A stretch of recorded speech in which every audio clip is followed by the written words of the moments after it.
Today, as promised, I'm going to be showing you my 2K27 5-out center build. Yesterday I posted my day 1 inside center build you can come out dominating with. Insides are going to have such an advantage on the rebounding, physicals, and finishing to start the year because in order to make a complete finish popper that's not overly slow, you need about 10 to 15 cap breakers.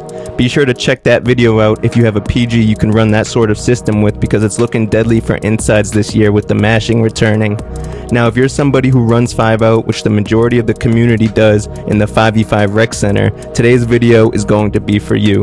I was able to finesse a day 1 5-out center build that only requires 6 cap breakers, and if you weren't aware, it's very easy to get your first 6 cap breakers very fast. You can get 4 from the crew level quickly if your crew is locked in like mine, 1 from the season rewards, and 1 from rookie 6 rep reward. The other 4 are definitely going to take a while with the build specialization and lifetime if it's anything like last year. Let's try and get this video in the hands of every 5-out center in the rec to start the year, and if possible help me hit my goal of 1K likes on the video. And if you aren't subscribed, make sure you do because I'm going to continue to post a Park 2v2 center and 3v3 over the next 2 days before NBA 2K7 releases, because honestly the Park's where it's at the first few weeks of 2K. Now let's take a look at the day 1 5-out center build. Starting with the position, we're going to go center, height 6'11", a weight of 245 pounds, and a max wingspan of 7'5". The reason I'm going this particular weight and height and wingspan is because first, I get a speed of a 73 and a 63 agility, but I also get these potential rebounding badges. You still get to keep all Hoffve rebounding as a popper when you do get a bunch of cap breakers, and you only sacrifice 1 level down to gold on both offensive and defensive box out badges, which isn't bad for a popper if you ask me. Now taking a look at the physicals, like I said, we were able to get a 73 speed using 1 cap breaker and a 63 agility using only 1 cap breaker. We also get a 90 strength, and this allows you to still get all the good rebounding badges Hall of Fame and all box out badges gold on a popper build.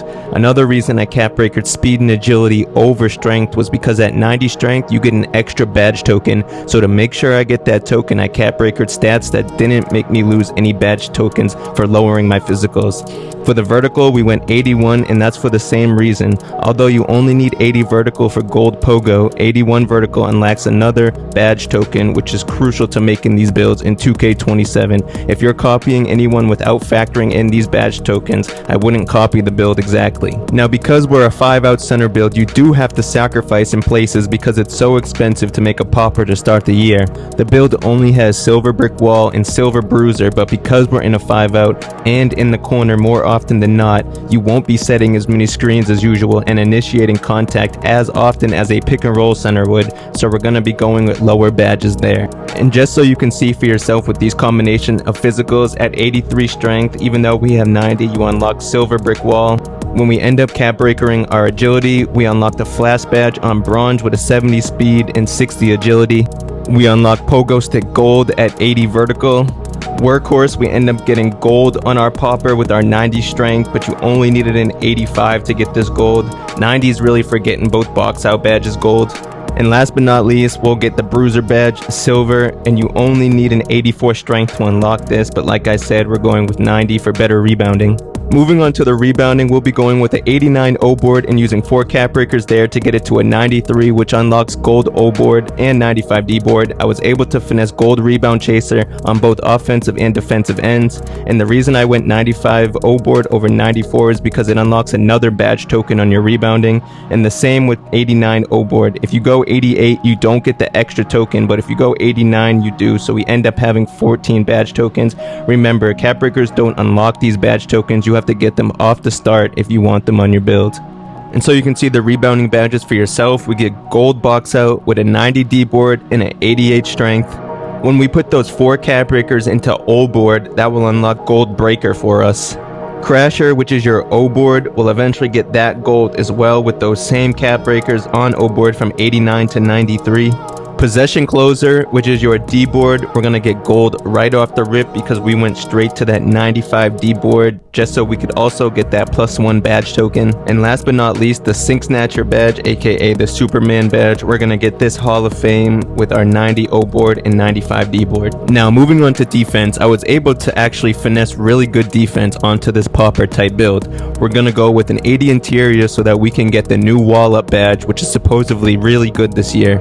perimeter we're going to leave as low as your speed goes because we're just guarding the corner in Pro-Am. There's no more Devin Booker, so these power forwards may not be able to create off the dribble as crazy this year. The steal is a 60. You gotta have steal on your center build. You're doing your team a disservice if you can't steal a lane. And finally, an 84 block for the silver paint patroller and being able to time good perimeter contest. With this combination, we get high flying denier silver, unlocked at a 78 block and 74 vertical. Bronze and Inceptor is unlocked at a 60 steal, which we hit exactly. Paint patroller silver because we hit the threshold of a 71 interior and an 84 block.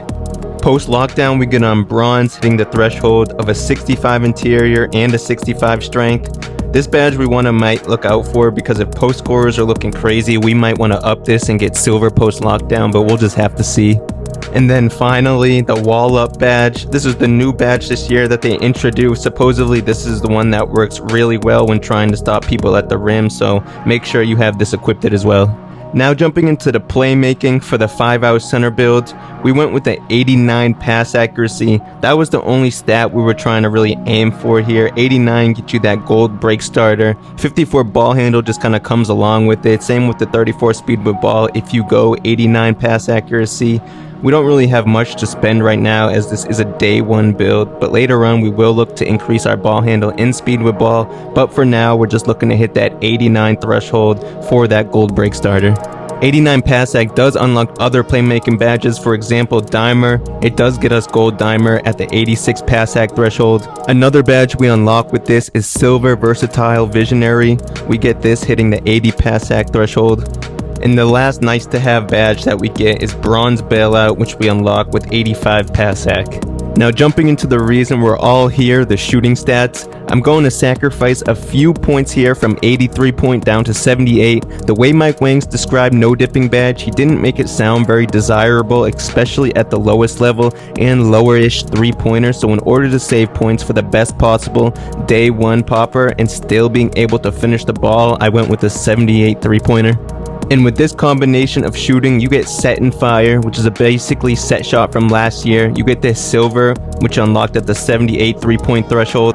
You also get static midi bronze, which is basically set shot in the mid-range area, and we unlocked that at the 55 mid-range shot threshold. Another nice to have shooting badge that we get is Deadeye, which we unlocked at the 65 3-point shot threshold. And Arc Cadence, which is kind of like Shifty Shooter from last 2K, but we unlocked this at the 73-point threshold on bronze. Now moving into the last category, finishing. With the way the build was designed, we ended up getting a 74 close shot and a 67 driving layup, and that's because we were aiming for the driving dunk attribute of an 87, which unlocks silver posterizer, and with how big the driving dunk meter looked at community day, this stat's going to be necessary in my opinion.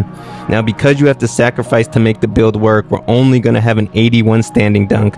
We're in a 5-out though if you think about it. Most of our dunks we're doing are going to be driving dunks off cuts. Standing will be nice to have later down the line, but for a day one build, you have to sacrifice things you won't use often in your specific playstyle, and standing dunk is one of them in the 5-out. So with this, you end up getting rise up on silver, which unlocks at the 81 standing dunk threshold. You also get the silver posterizer badge on silver, which unlocked at the 87 driving dunk. You get gold aerial wizard, which you unlocked at 80 driving dunk, and the way dunking's looking, putbacks might look pretty insane this year.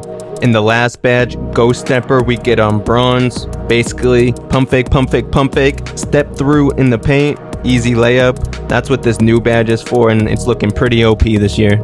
And just as a reminder so that you can see the cap breakers for yourself so you have no questions, you'll be using 4 on offensive rebound to get it from an 89 to a 93, so you get all the O-board and box out badges gold that you need. And then you're going to use 1 on speed and 1 on agility to max both of those out. I know you're probably tired of hearing me talk about the build now, so here's a complete breakdown of every single attribute, height, position, weight, and wingspan of the build. And before I forget, shout out for y'all for reminding me in the comments to post my QR code to make it easier for you guys to copy the build. Here's the 5-out center build QR code. I didn't post the inside one in the last video, so I'm going to post it here in this video in case you want to copy that one as well.